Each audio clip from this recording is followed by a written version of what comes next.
Hello, and welcome to Fireside Talk with our President, Franklin Delano Roosevelt. Happy to have you here. Be here. How many times have you served as our president? I have served 4 terms. Wonderful. The most out of any president to date. It is a fact that you have been re-elected by the largest margin in United States history. How does this make you feel? The American people are wonderful and powerful. Very true. What disease has left you mostly unable to walk? Polio, I couldn't even move my toes. That must have been very difficult for you. What prestigious university did you graduate from? I am in Alpha Delta Phi, also went to law school at Columbia University. Where did your political career begin? I began as a New York senator. When I was offered a running position, Republicans had held the next for the past 32 years. To win was a miracle and a blessing. Very true, and we are blessed to have you as our senator and now as our president. In 1912, Woodrow Wilson awarded you with Assistant Secretary of the Navy. Why is this a significant moment for you? It is the same position my idol Theodore Roosevelt held. It was a great honor to serve as he did. Theodore Roosevelt is also your 5th cousin and the uncle of your wife, Eleanor. That's pretty incredible. Do you think that the Republicans being held responsible for the Great Depression aided your campaign? Absolutely. I sensed the opportunity and took the chance. We're glad that you did. When you first took office in 1933, how many Americans were out of work? Roughly 13 million. It was a devastating time for America. Many banks were shut down. They were. And now you have definitely helped to improve that. Your first 100 days were iconic to American society. Newspapers dubbed your work as Franklin's New Deal. You ordered the temporary closure on all banks to halt the bank runs on deposits. You formed a brain trust of economic advisors who designed the alphabet agencies, such as AAA, the Agricultural Adjustment Administration, to support farm prices by reducing agricultural production through subsidies, the CCC, Civilian Conservation Corps, to employ young unmarried men to work refurbishing public lands and national parks, and the NRA, National Recovery Administration, which regulated wages and prices.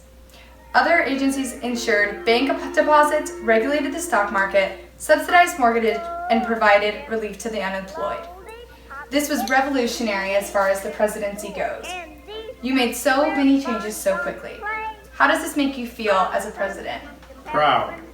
The American people were desperate, and I am honored to have helped them get back on their feet. We're honored to have you help us. Thank you so much, Mr. Roosevelt. You're welcome. Hello, and welcome to Fireside Talks. Today we are here with our First Lady, Eleanor Roosevelt. Happy to have you here. Happy to be here. When you were a girl, you were sent to school in England after the death of both of your parents. How did this affect you and as your growing up life? I grew up very shy, but this helped me come out of my shell. I can tell that you're not very shy anymore, which is wonderful. In 1905, you married your distant cousin, Franklin D. Roosevelt, who would later become President of the United States, as we know now. One of the biggest controversies of our time has been the affair between your husband and Lucy Mercer Rutherford. How has this affected your life and your marriage? I prefer not to comment. I will respect that.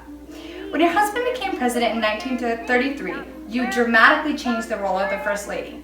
You were not content to stay in the background and handle domestic matters, and showed the world that the First Lady was an important part of American politics. You have many accomplishments, although which one makes you the proudest? I have become chair of the UN's Human Rights Commission and helped to write the Universal Declaration of Human Rights. This is by far my favorite achievement, besides my 6 lovely children. How wonderful. Thank you, Mrs. Roosevelt. Thank you.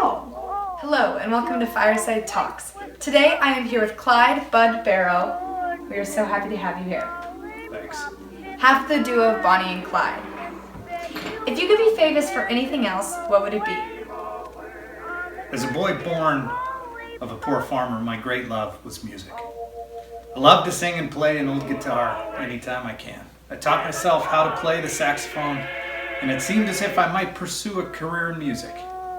Unfortunately, I was influenced negatively by my older brother Buck, as well as a shady friend of my family. However, it wasn't long before my interest turned from playing songs to stealing cars. Absolutely, and you have definitely become iconic for stealing cars. What is the worst part about your fame? In our field of business, this fame makes us recognizable, which is the last thing you want. Very true. Do you believe mass media has portrayed your gang accurately? For the most part, I'd say no. We've robbed 15 banks, some of them more than once. Despite the effort, we usually get away with very little. In one case, as little as $80. The few successful bank robberies we had associated with Bonnie and I were mostly committed by myself and my criminal associate Raymond Hamilton. Bonnie sometimes drives the getaway car, but often she was not involved at all, staying at home at the hideout while the rest of the gang and I robbed the bank. Interesting. No history books or anything like that never really mention Raymond Hamilton. Mostly just talk about you and Bonnie. What is something that most people don't know about you? Well, one thing, I decided to hobble myself in order to escape a sticky situation. Using an axe, I chopped off 2 of my toes on my left foot. It must make it harder to walk. A little bit. Thank you for coming today. You're welcome. Hello, and welcome to Fireside Talks. Today I am here with Bonnie Parker. Hello. Did you picture your life turning out like this? Filled with crime and adventure? No. I loved music growing up in West Texas. I also loved the stage. I performed in high school pageants and talent shows, singing Broadway hits or country favorites. Bright and pretty. I told friends that they would see my name in lights one day. I was a big movie fan and imagined a future for myself on the silver screen. Well, maybe that will happen to you. Maybe just not in the way that you had imagined. What is one thing people should know about you? Against popular belief, I don't smoke cigars. I smoke cigarettes. Camels, to be exact. There is one pesky photo of me that convinces people that I love cigars, but that is simply not the truth. Thank you so much for coming today, Bonnie. You're welcome. What? Hello, and welcome to Fireside Talks. Today I am here with Miss Shirley Temple. Happy to have you. Did you know that President Franklin Delano Roosevelt called you Little Miss Miracle and said that as long as you were around, everything would be all right? What song is your favorite song to sing? You can say it loud. The chip lollipop. Awesome. Where were you born and what year? 1928.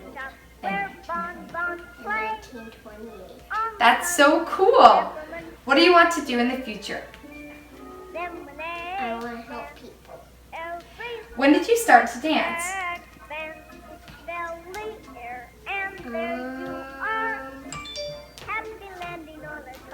When you were really little. Yeah. She started to dance when she was really little, probably 3 years old. Yes. Yes. What is your favorite possession? Yeah, her mini Oscar is her favorite possession that she awarded from the Academy. Okay. It's night. Into bed you hop and dream away on the good ship Lollipop. On the good ship Lollipop, it's sweet trip to a candy shop where bonbons play on the sunny beach of Peppermint Bay. Lemonade stands everywhere, Cracker Jack stands